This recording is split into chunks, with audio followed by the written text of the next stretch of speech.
I'm going to show you a little bit about what our corners look like when they come to you. In each box, you're going to have a little explanation sheet that will give you kind of the breakdown and help explain how to kind of distribute. When you get the box, you're going to see a couple things. One, this is your adhesive, and this tube comes with a detached nozzle, which is actually really great because you can take this off, replace it. It makes it easier to work with. So basically you cut this tip, screw it on, put it in your caulking gun, and you're ready to go.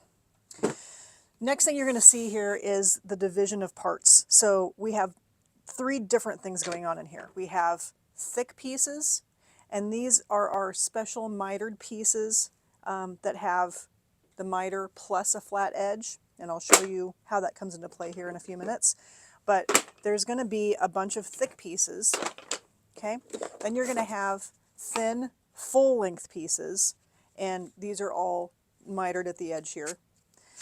And then you're going to have these pieces that are taped together. And the reason these are taped together is because when you put them up on the wall, you can put them up as a pair, and then they're going to be consistent from one side to the other. So, for example, you can see these are cut kind of in, a third and 2/3. And the thing that you can do is simply cut them apart, okay? This edge piece, you want to get the tape away, but essentially what's going to happen is when you put this on your wall, this was originally a single piece, and so when you go around that corner, it's going to match all the way across, and it's also going to match in thickness, and so that's why we do it that way. When you get these and you cut them apart, you can you can cut the rows apart if you'd like. It does make it a little easier just to keep track of it. And some of these thin pieces you will cut apart. They won't be pairs anymore. You will pair a thin with a thick. And so you can see our special miter here has the ledge and a straight piece, and then it fits this way.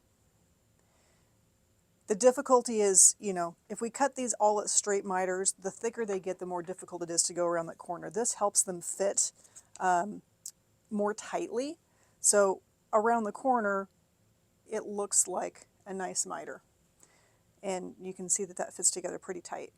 So that's the reason why you have that mix. So when you go back to your sheet, what it's going to tell you is per linear foot, which is 8 rows, that you distribute your several thick pieces, your longer pieces, because you're going to mix these together.